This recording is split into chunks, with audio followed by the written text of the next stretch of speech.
Right, it's time to bowl things off with cricket on this edition of the SportsMax Zone.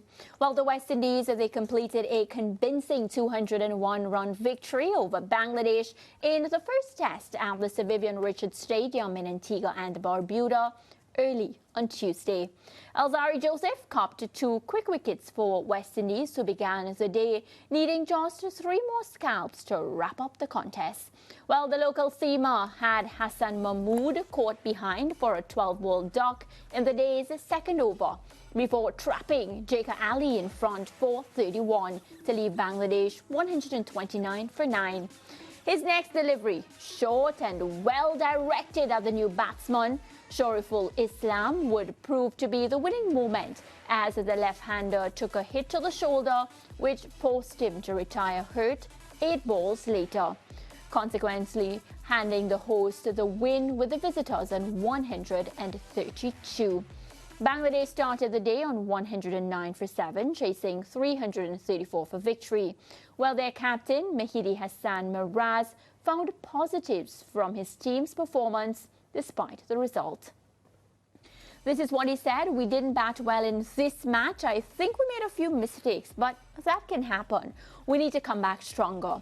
We have a good pace attack. Taskin Ahmed and Hassan Mahmood bowled well. We have Taijul Islam too, who bowled really well in the first innings. I am really happy with their performance." Now, after accounting for all 18 Bangladesh wickets, among them Jaden Seal, spoke of the blend of skills within the West Indies pace attack.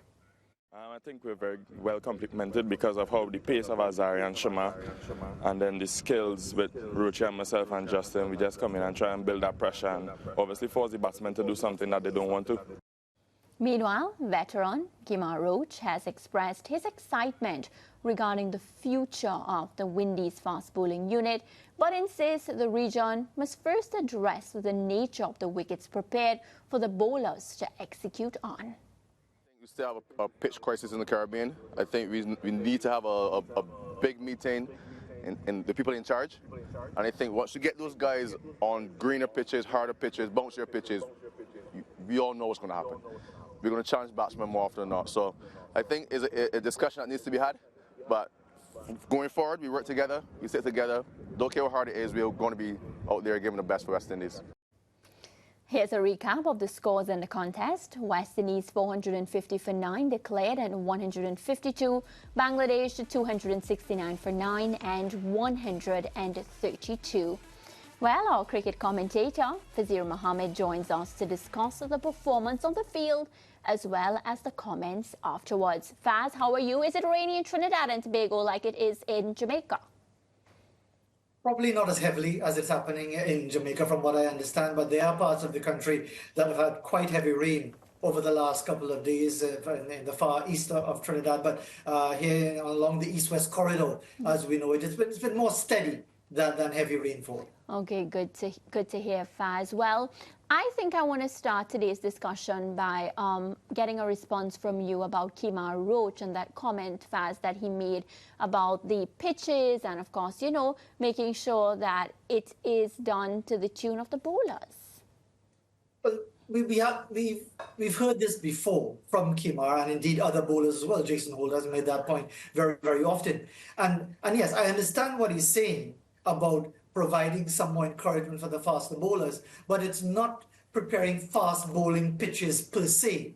It's about preparing pitches that encourage good cricket. And by good cricket, I mean batsmen can play their shots, they get good value for it, fast bowlers can bang it in and get a reward, spinners can get bounced. And indeed, it works against you just blocking around and surviving, because sooner or later you're going to get the unplayable delivery. And I think that is closer to the point that I believe he's making, because I don't think it benefits anyone to have a surface that is weighed too heavily either way. However, it seems many people are comfortable with surfaces that are dead flat, that provide unenterprising cricket and allow batters to bat all day at a snail's pace and get a few runs on the board. That really benefits no one. So I read what he's saying as basically meaning that give us good cricket pitches, and you'll see the best of our fast bowling, and indeed, you'll see better quality cricket. Yeah, and he was, very happy to talk about the future of West Indies bowling. So that's always a positive sign coming from a veteran like Kemar Roach. Now, Faz, I am so happy that today, we went out there. The bowlers did what they had to do and wrapped up the match as quickly as possible. What did you think about that bowling performance today? Because for quite some time, and I've had to experience this in my time watching cricket, it's like we have a simple task to get done fast, but we always take the longest and most difficult route. But today, it felt good for me. Well, the good thing is that, for better or for worse, there's really one tactic to unsettle Bangladesh. Short and fast, and that's it, basically. They are not comfortable with it. They don't play a lot of genuine quick bowling in their home country, even though they've produced a young fast bowler who hopefully we'll see in the second test match in Jamaica starting on Saturday at Sabina Park. So it really doesn't take a lot to unsettle the Bangladeshis. And indeed, a measure of their panic is when they start to go for big shots. It's because they're unsettled by the pace. And therefore, if you use that tactic consistently enough, well enough, effectively enough, they are going to be sorted out. And indeed, that last wicket, which wasn't a wicket where he had to retire Hood, really sends a message as well going into the second test. Some would say, well, this is not how you should play the game, and it happened back to 1976 when India was softened up at Sabina Park and a ridge appeared on the pitch after day one. And indeed, India in that situation batted with lost only 5 wickets before they said no one else was available to bat. That's a different situation entirely from what we have now. And therefore, as you talk about being able to finish the match decisively, it doesn't take a genius or a great analyst to work out that because of the Bangladeshis' lack of physical height, lack of real experience against quality fast bowling, once you maintain that consistent line of attack, you're going to sort them out sooner or later. Yeah, and Andre Kohli at the end of the match, he spent some time talking to the commentators, Bish and company, and, he was really, really elated. Faz, I've never really posed this question to you, and I think it's a good time, your thoughts on Andre Kohli since he has taken up the job of head coach of this Windies test team, because based on the comments today, he has been putting in a lot of work. What are your thoughts about him and how he's done his job so far? I suppose it often depends on after what match do you talk about Andre Kohli. Yeah. Of course, after Australia, it was all flowery and roses after that stunning victory over Australia at the Gabba. After the 3 test matches in England, where the West Indies were annihilated in 3 days, 4 days, and 3 days, well, there weren't really too many positives to take out of it. And now, having gotten the better of Bangladesh, but having lost the series previously to South Africa by 1-0, again, it's a situation where you hear this word transition, which really makes no sense. A transition is something that happens over a short term, medium term. 35 years is not a transition. And this is where we are with West Indies cricket, because a bit of encouragement will happen, maybe even more encouragement at Sabina Park. Bangladesh might be annihilated once again, 2-0, and then people might be talking positively going into 2025. And then it's going to be a different story once again. There are too many shortcomings, too many repeated shortcomings in West Indies cricket. Poor batting, the inability to carry on. You might say, well, it's harsh to criticize 2 players who get 90s. Well, if you value your wicket, you won't just think about 90 or 101 or 102. You'll be thinking double century. You'll be looking like a Yashasvi Jaiswal for India going on for the big innings. Be like Justin Graves, who's taken that form from the Super 50 into a test match, getting an opportunity once again and taking it with both hands. So to answer your question about Andre Kohli, I think he is trying his best with the resources that he has, but at the end of the day, it's always going to be shown up against quality opposition when we talk about the continuing frailties in West Indies test match cricket. Yeah, and Faz, just to follow up on that, this was the first home test win for the West Indies in 2.5 years. The last time, incidentally, was against Bangladesh. And just listening to you just now, I'm driven to ask you the question of how highly you rate this victory on the part of the West Indies.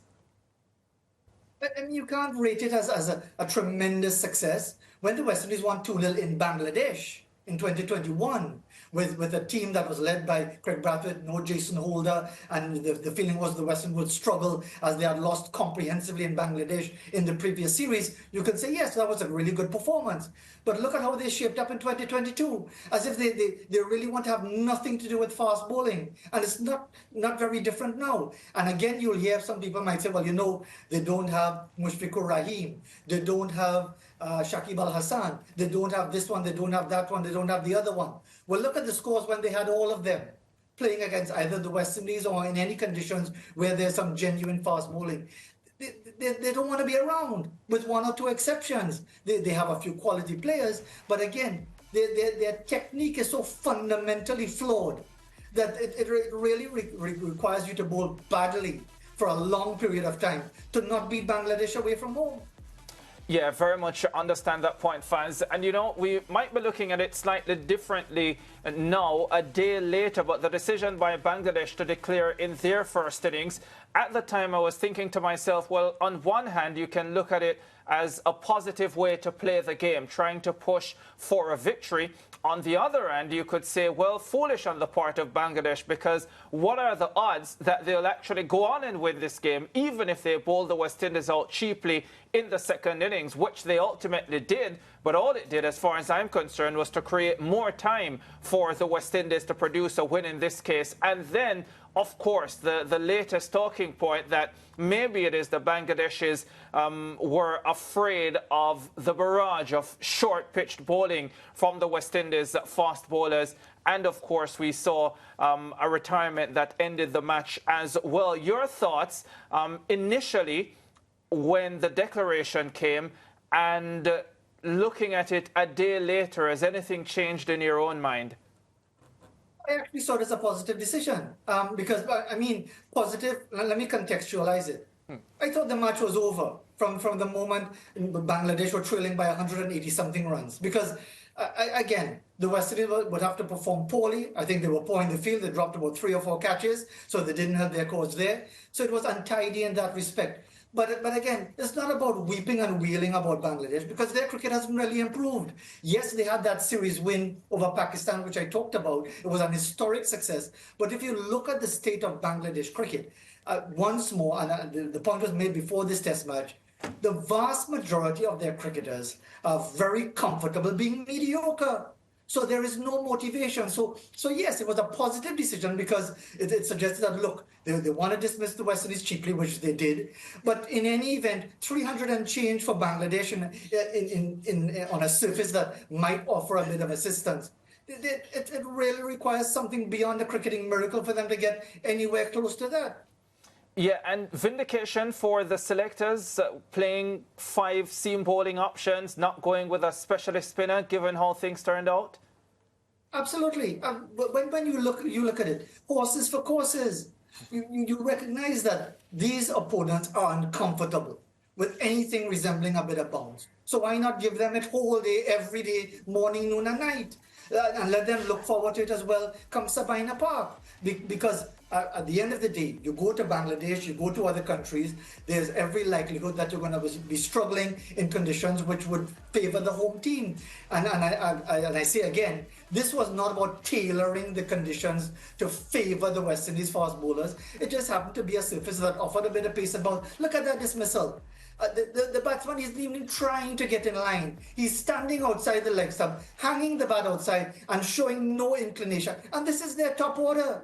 These are their top order players who approach batting against genuine fast bowling as if they have no idea what to do. A word on the player of the match, Justin Graves, and his impact? Credit to Justin Graves because, I made the point, and in the longer term, I might be proven very, very wrong. I felt that Justin Graves was harshly done by after the first 2 test matches in Australia, when I felt he should have at least been in the touring party to go to England because of his contribution. This time around, you see a player, as I said, 300s in the Super 50, and he's carried that form. And he sent a message to the top order, to Mikhail Louis, to Alec Athanaze, who for the second time in a few months has fallen in the 90s in a test match, that test match runs will be there forever because it still matters in test match cricket, runs, centuries, what your achievements are. And therefore, I think what Justin Graves brings at the age of 30 is someone who is enjoying the opportunity, who's making the most of it, who's sort of like a Vasper Drake sort of situation when he got his chance almost 20 years ago, to really make the most of the opportunity and send a message to the younger players that, look, don't take this thing for granted because it could disappear and you could be left regretting it.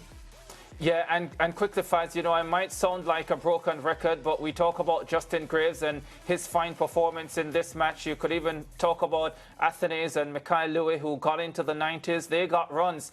The one man who is not getting any for the West Indies at this stage that you would expect to is the captain, Craig Brathwaite, and the concern continues after this test. Yes, and it can't be, and I certainly hope it isn't, that they're saying, well, look, let's keep him on to at least play 100 test matches. Or as in the case of Kemar Roach, let's keep him on until he gets 300 wickets. Credit to Kemar that he bowled well in both innings, so there's no issue there. But you can't be allowing players to just hang on for survival to reach a particular milestone, because there's no individual who's bigger than the game. And those who have continued over the many decades to believe that certain players are bigger than the game have found to their own detriment and to their team's detriment that sort of attitude is destructive. Not saying that Craig Brathwaite is speaking in the selector's ear or whoever ear to say I must play 100 test matches. He doesn't strike me as that type of person. But if he continues to fail, you've got to look at other options. Yeah, 100 test matches or not.